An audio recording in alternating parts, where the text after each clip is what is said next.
स्वागत है आपका समाचार 24 में। आइए जानते हैं क्या है आज की हेडलाइंस, क्या कुछ खास हो रहा है देश में। न्यूज के लेटेस्ट अपडेट्स के लिए हमारा YouTube चैनल जरूर सब्सक्राइब करें और बेल आइकन को अवश्य दबाएं।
और आपकी तरफ से नाव की व्यवस्था की गई है। पहले की सरकारें खैरात दिया करती थी। महाराज जी धन्य हैं आप हम बाढ़ पीड़ितों का आपने मान सम्मान भी किया है।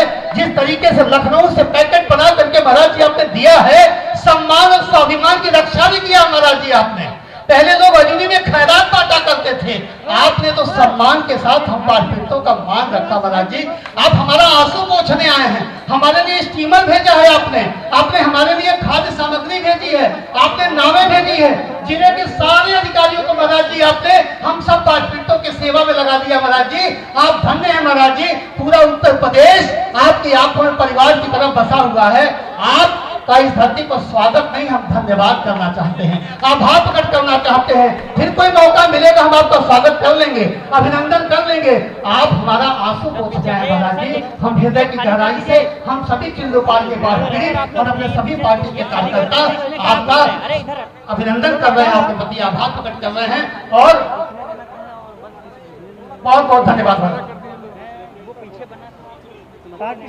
अब हम सबके सामने मैं आग्रह करूंगा कुछ महाराज जी से अपना आशीर्वचन दें। आदरणीय महाराज जी।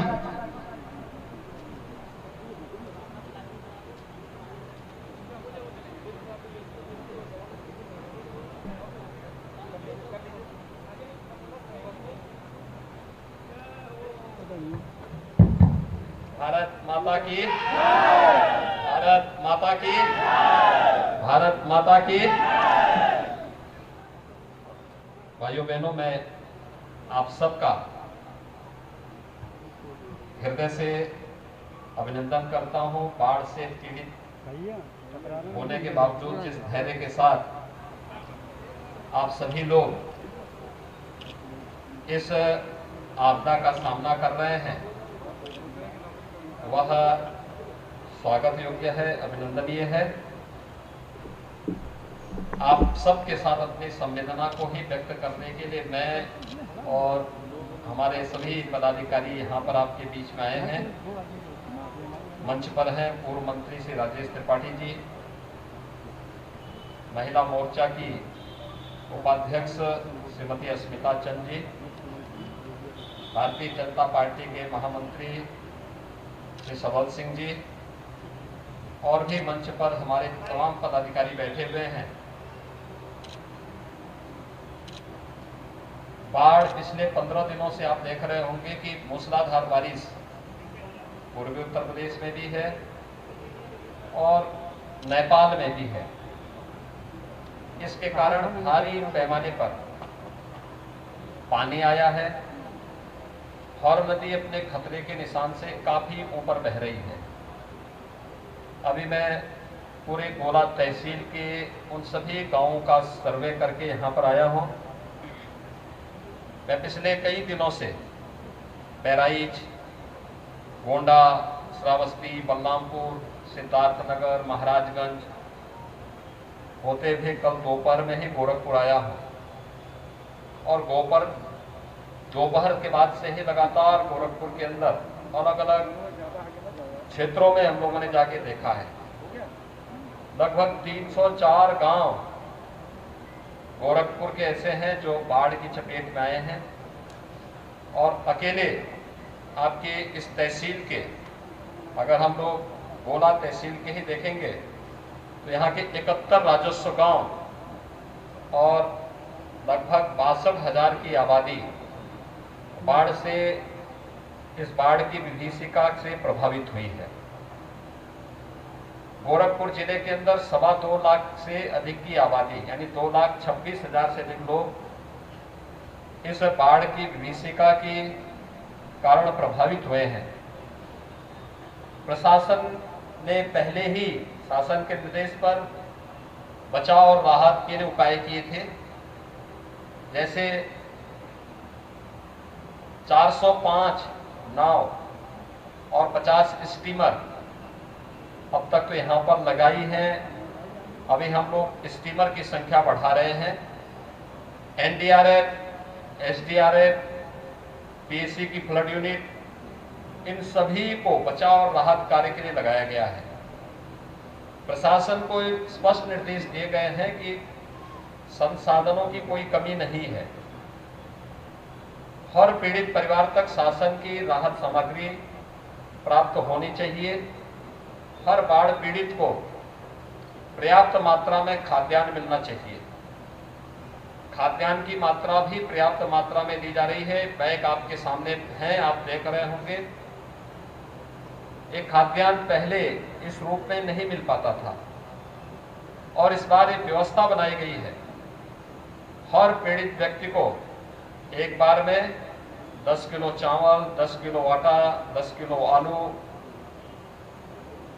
चना, लाई, दाल, रिफाइंड तेल, नमक, मसाले, ये सभी उपलब्ध करवाने के साथ ही बरसाती भी उपलब्ध कराएं। पानी पीने की व्यवस्था भी उनके लिए हो। जहां पे पानी घर घर में संभव न हो पाए तो क्लोरीन की टैबलेट दे करके लोगों को जागरूक किया जाए।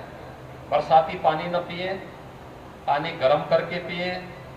गर्म करके पीने के साथ छानने के बाद पानी पिएंगे तो डायरिया, हैजा आदि नहीं होगा।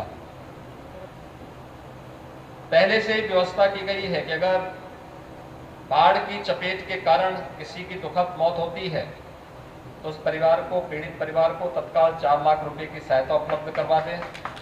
किसी का मकान बाढ़ की चपेट में आता है, पक्का मकान है, आपदा के कारण गिर गया है, उसको तत्काल धनराशि 95,000 रुपए की राशि तत्काल उपलब्ध करवा दें। जहां पर किसी भी पीड़ित परिवार का आवास नदी में विलीन हो गया है, वहां पर उन सभी परिवारों को मुख्यमंत्री आवास योजना के अंतर्गत आवास और जमीन नहीं तो जमीन का पट्टा भी उपलब्ध करवाने की व्यवस्था कर दें। पशुधन की हानि पर भी, भैंस है, गाय है, बकरी है, इन सब की हानि पर भी आपदा राहत मद से तत्काल उन्हें धनराशि उपलब्ध करवाने की व्यवस्था हो जाए। बरसात के पानी के कारण या जल जमाव के कारण या बाढ़ के कारण सांप, बिच्छू, अन्य जहरीले जीवों से, आवारा कुत्तों से, जंगली जीवों से भी खतरा रहता है, उनके काटने का भय रहता है। इसके लिए पहले से ही एंटी स्नेक वेनम और साथ ही साथ एंटी रेबीज वैक्सीन भी हर एक जगह भेजी गई है, जिससे हर एक व्यक्ति की जान बचाई जा सके, कोई भी इस प्रकार की स्थिति किसी के सामने न पैदा हो।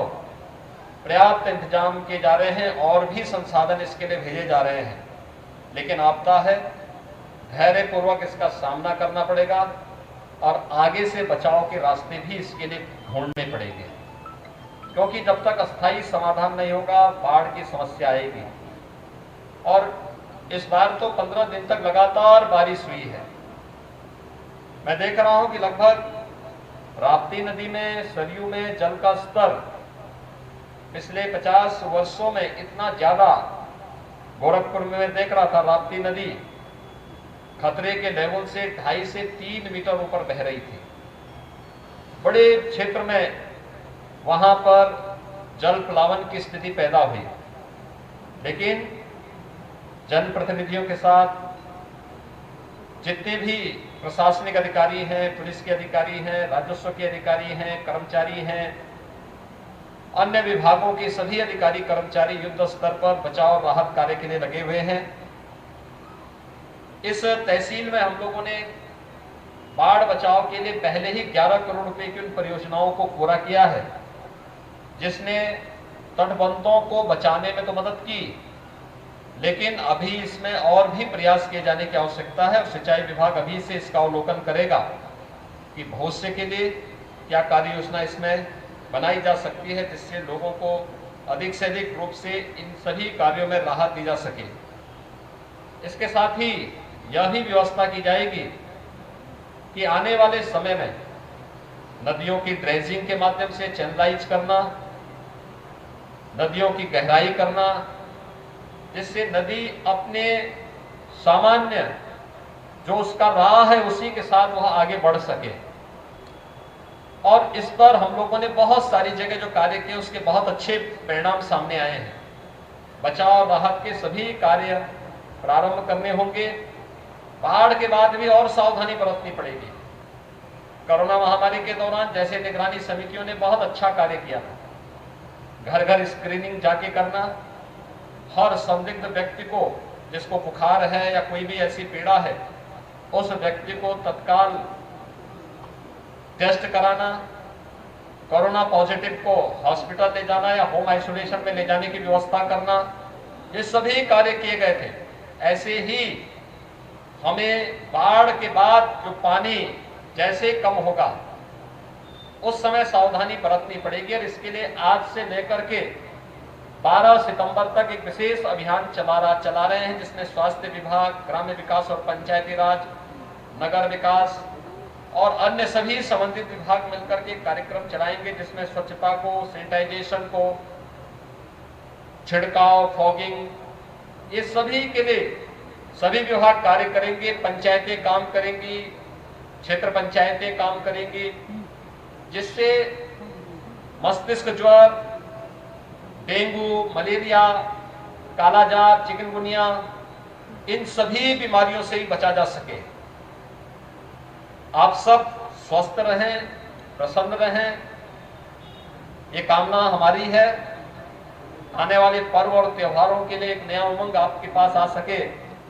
फसल, बहुत सारे क्षेत्र में फसल को भी भारी नुकसान पहुंचा है, इसके सर्वे के भी आदेश दिए गए हैं और सर्वे प्राप्त होने के साथ ही उसका मुआवजा भी प्रत्येक किसान के खाते में उसे उपलब्ध होगा। यह व्यवस्था भी सरकार करेगी। एक बार फिर से आप सबके प्रति मैं अपनी शुभकामनाएं देते हुए आप सबके प्रति, सभी पीड़ित जनों के प्रति अपनी संवेदना भी व्यक्त करता हूं। धन्यवाद। जय हिंद। उच्च महाराज जी जिंदाबाद।